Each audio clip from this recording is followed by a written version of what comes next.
Good morning, everyone. Welcome to GBall Vision. Today we have for you guys our daily morning EDC update. And what we do in these videos is basically take a look back on things that I have carried just recently and how they did. Taking a look at what I am carrying and how they're doing. And then we're going to also start including things we're going to be taking a look at here within the next couple of days. Typically, I don't release one of these every morning. It's every other morning to every couple of days. And one of the knives that we're honing in on right now is this Real Steel Pathfinder 14C 28N. You have dual thumb studs for deployment. Great pokey, slicey drop point blade here. Almost a straight back. You have a slight tilt down at the very end. 2 rows of jimping, which we'll talk about here in a second. Semi-contoured handles made out of G10. Very well finished. You have a reversible ultra deep carry steel rollover clip that is recessed behind the scales with recessed screws. Great touch on this thing. We have a strong, dependable crossbar lock here. Great tolerances, strong springs. They absolutely nailed this thing. It is in the upper echelon of best crossbar locks that I have handled. It is close to the very top as far as being strong, tight tolerances, strong spring strength, that whole sort of thing. And then we have a full-length backspacer here, guys, and I can't tell you how much of a difference that makes when you are really using your pocket knife. Now, if you're just a casual user, it might not be something you really ever notice, but if you are someone who does, kind of get into a little bit tougher tasks or a little bit harder, denser materials, right? Having that full-length backspacer to kind of join your 2 scales and your 2 liners together, it just makes it so much more comfortable. I can't express that enough. That's why I'm such a huge fan of backspacers. And then we have the 2 rows of jimping, which when you are in the choked back grip or it's semi-choked up, you'll be right behind the edge for a lot of control, and this jimping just locks you in right there. And then for an index style of grip, where you got your index finger up here, it lands perfectly on this jimping if you have to do some sort of detail type cuts. Just a great design from Real Steel, and I forget who the designer is off the top of my head, but he does a lot of designs for Real Steel and absolutely nailed this thing. Now we're going to be taking a look at a lot of 14C 28N here. We have the Kubi Bluff, which we've talked about a little bit, 14C. We have Crosscut G10 here, which is nice and grippy with their newly redone pocket clip, which is very, very nice to carry. Then I said we would also be honing in on their OS 10 from Kubi, which we are still in the process of doing. So far, so good. It has held up very well, in my opinion. And then we have, what else is next? Oh, we also are going to be taking a look more in depth at the Migaron Kirex. This is the liner lock version with micarta and a satin finish blade in 14C 28N steel, which is a fantastic steel. We're also going to be wrapping up the testing on the off-grid Viper V2, which has been just absolutely flawless, guys. If you're looking for a true user that is still semi-affordable in great materials with great fit and finish and a great customer service, Off-Grid is one of the first companies I would tell you to look at. This thing has just been absolutely flawless, in my opinion, all the way around. 154, great jimping, great blade shape, very nice textured G10, blacked out hardware, reversible clip with a filler tab, and it's a nice minimal deep carry clip, good access to the liner. This thing has been nothing short of absolutely fantastic. and we'll be moving a different off-grid to take its place. We have the Enforcer here, 154 textured G10. They're old style pocket clip, but still very functional and works very well. And then another knife that we will be moving in here very soon is this Vosteed Corgi. It wasn't something I thought that I would like, guys, but I do. I do like this knife. Now, it's not for, hard use purposes. It's not for work purposes, but as an everyday user, as a fun knife to carry, this thing is going to fit the bill. It's comfortable. We have a nice, simple drop point blade. It's nice and thin. It's nice and slicey. Everything is proportional all the way down. From the tip all the way down. I wish they would have done a true spear point here. It's close. Very, very, very close. Had they done basically a full flat grind or a true hollow here and made this a true spear point, everything would have been perfectly symmetrical all the way down. But it's very close. And I don't know if that's what they were going for or not, but they nailed this design, guys. And the way the flippers are above the pivot here, you just get tons of leverage on those flippers. It is very, very nice. Not going to be everyone's cup of tea, and I didn't think it would be mine. Micarta and 14C28N on this guy. Like I said, we have a ton of 14C to be taking a look at. We're going to see how tough it really is. And then we have some 154 to take a look at in the off-grid, which has done very, very well. And then the AUS 10. So those are a couple of the knives that we are finishing up. Some knives we're taking a look at right now. And then some that we will be taking a look at. I also have a couple others, but I'm not going to bring them out right now. That'll be for a later update because the unboxings for those have not been shown yet. I don't want to give anything away, but we have a couple of other cool knives that the unboxings are coming for, and I am excited to get those on camera and get those in pocket. Because they are cool designs and very fun designs. And this thing is awesome because you don't got to move your thumb anywhere.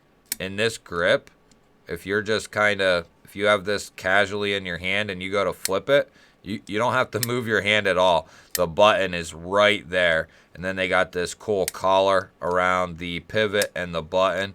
And then same on the clip side. Just a very simple pivot. A very simple design, but executed very well. And the plunge lock is solid. Tested it myself, and they did a phenomenal job. Cross-cut micarta.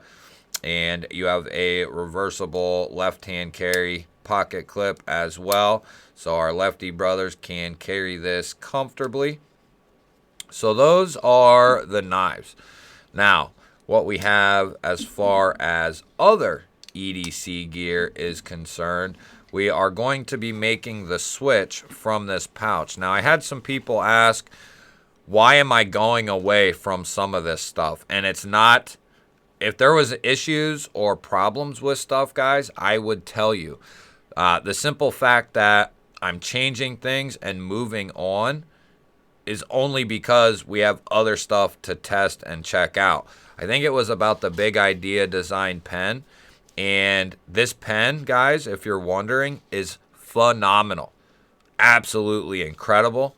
It's going to, this is a mainstay in my EDC. And we're going to get into it here in a minute. I don't want to make this extremely long, but this is a mainstay in my EDC, but we have some other pens that I'm interested in getting into the rotation. And I think I have both of them right here.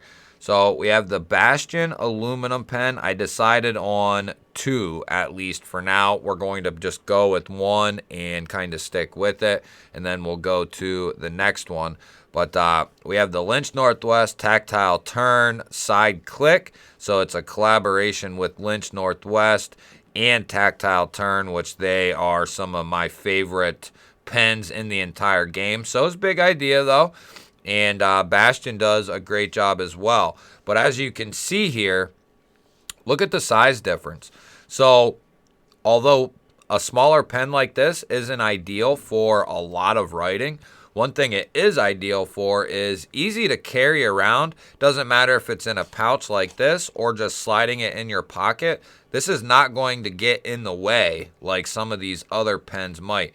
Now, it depends on your day job, of course, but like my job, I do a lot of twisting and turning and bending over and, you know, doing a lot of different movements. So sometimes a big, long pen like this can get in the way. Now, if I'm carrying it in a pouch like this, it'll be, you know, I'll have a lot less issues than it just kind of being in my pocket or my carpenter pocket, you know, kneeling down and getting on my knees and bending over and, you know, sounds like I'm getting rammed, and that's because typically I am.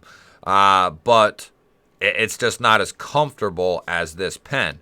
I would highly, highly recommend this pen. I absolutely love this pen. And you don't have to get the titanium one. They have copper and bronze, I think, and they have other materials. So you don't have to get this one. I just love the way this one looks. I have 2 of these guys. That's how much I love this pen. It's so minimal. It takes a ton of different refills, and that's what we're going to get into here in a second. And then we're going to be finishing up with the Dapper here. This is done very well. I charged it up before I started this whole update thing, and I've used it quite a bit, and it's still going strong. Now, I don't know, I can't remember off the directions what that red light means. I don't know if that means it's about dead or if that just means you're on low mode or what, because I can't remember if it was doing that after I charged it or not. But either way, off a single charge, we're like almost 2 weeks into this, I think, and I've used it almost every day, not for a ton of time, but I have used it, and then I've used it here in the studio here a little bit as well. But we will be cycling this out. This is a great little flashlight, guys, so I definitely am giving this a solid grade. And then we're going to be keeping the Olight O-Pry tool for now. Bit driver as well. I switched out the 1 bit for a 10, so there's a 6, 8, and 10. And that's just a great combination. You have pretty much everything you would need for 90% of knives and multi-tools and that sort of thing. So you have a nice little pry bar, bottle opener, and you have a bit driver that's going to help you maintain your equipment. So that is going to be staying for the time being. The pouch is going to be going for the time being. I'm working on getting another pouch from Daily Carry Co., but I don't know how that's going to turn out. I want to try their actual, this is an EDC pouch, but it's not conducive to not getting your shit all messed up, because you're basically going to have to pile everything on top of one another. And not that I have, you know, I don't have a huge problem with doing that, you know, with a flashlight, a lighter, and, you know, a pen, which isn't a huge deal. It's going to keep this a very nice minimal footprint. It's actually probably going to be even a little thinner than this is, just because of the way it's designed. So we're going to be switching to this one to try it out, and then that way I can let you guys know what I think of this. I think ultimately this has a place somewhere for me. I just have to figure out what and where. This would be a cool wallet and EDC type pouch. But I don't know exactly what I'm going to do with it yet. We are going to just attempt to carry the stuff similarly to as you see it here. Now, one of the issues... Okay, no, I did try it. That's right. So I will be able to fit all the stuff that I carry in this pouch into this pouch. So we're going to give it a shot. You know, and if stuff gets a little bit of wear and tear in there, you know, it kind of is what it is. The only issue, it was the pen. The issue is going to be the pen. So I'm going to have to figure that out, either carry that in pocket, or we're going to have to switch to a different pen. But I really want to get one of these out and really start using it. The Big Idea Design Pocket Pen Pro has been getting a ton of use. And if I can't figure out, I have other pens, but if I can't figure out another pen that I'm pleased with putting into this rotation, I ordered a bunch of refills because I have a bunch of different pens. And they all take different refills. Some take G2, some take the Schmidt 9000. So I ordered like a 6-pack of G2s.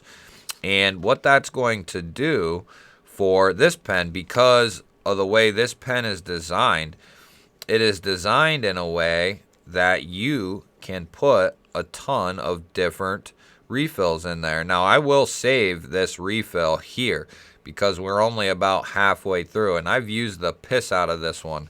But what we're going to do is add in a new refill, and what that's going to do is add quite a bit of size to this guy. We're talking about an inch of size here. So let's see what this actually looks like here. And that's another cool thing about these pens, guys, is they take a ton of different refills. See, that's going to give me just the amount of size that I was looking for. So, man, this is a tough call. I'm actually figuring, I wanted to put the refill in on the video to show you guys that, you can put Schmidts in here, Schneiders, G2s. I forget how many in total, but a ton of refills can be put into this pen because of its adjustability. So we might just end up keeping this guy for now because it's giving me the size that I wanted. Not that this size didn't work out. It worked fine. But if we add in, so we're not going to count the clicker there. So it's making it just a smidge shorter than the full-size tactile turn side click here. It's just going to make it, I think, almost perfect. It's not going to be too small to the point where if you have extended writing to do, you have plenty of overhang here, plenty of room to move around on this pen. And I typically will write just like this. So I have a ton of room now. I only had a little overhang before. Now I have like maybe half an inch or 3/4 of an inch of overhang now to kind of move around and not feel cramped. So maybe we will stick with this pen for now. But the G2 refill, I think, is a game changer for me. That just adds about 3/4 of an inch of size to this guy. And that's a very nice touch when it comes to these smaller pens. And it's made out of solid titanium pocket clip. It is nice and lightweight. It's not real heavy compared to a typical plastic pen. This is going to be, not much heavier than that, and you're getting a solid pen, guys. Like I said, I have 2 of these, exact same pen. That's how much I like this pen. So definitely giving this a good grade for anyone who was wondering. And if you're wondering if it's a little too small for you, I would recommend going and snagging some G2 refills. They're not expensive. You can get 2-packs, 4-packs, 6-packs. I just grabbed a 6-pack just so I had them. But that gives you that little bit of added room, to the point where you don't need this kind of size or this kind of size to be comfortable on your pen. Because this is just, this is, a large pen right here. Plenty of room. So for me, this is plenty of pen here to write for quite an extensive period if I needed to. It's not going to cramp your hand up like certain pens will. I have a big idea design pen that's probably this big, and it's a great little pen, but it's not anything I would recommend writing with more than just taking a few notes. So this pen is probably going to end up staying in the rotation at this point till I come up with something else to kind of fill its spot. But definitely highly recommend this thing. And then we're going to be switching out the flashlight. I will let you know what that is here in the next update video, because we'll be finishing up with that one. And that'll wrap this one up, guys. Let me know what you think. Let me know if you are interested in seeing more updates just like this one, and what you would like me to include in the updates. If there was something else you would want me to add, or something you don't want me to do. I need your guys' input to make these better. A lot of people do like these. So I'm going to keep doing them for the foreseeable future, as long as people want to watch them. That's the whole idea, is people want to watch the stuff. If people don't, then there's no point in doing them. So if there's things you'd like me to add, things you'd like me to take away, give me input, because that's what makes the videos better, is you guys telling me your thoughts, your ideas, and so on. That's what helps me make better videos. So let me know down in the comments what you guys have to say, what you think. Don't forget that the thumbs up button, so this can get out there to the millions and billions of people that'll watch it eventually. And if you're new here, we do knife content every single day, sometimes 3 times a day, at least 2. So tons of new videos coming every single day. There's already over 1,000 videos on the channel. I think over 1,500 between shorts and long form within about a year and a month. So plenty of content on the channel and plenty more to come. Love you guys and have a good day, and I'll catch you on the next one.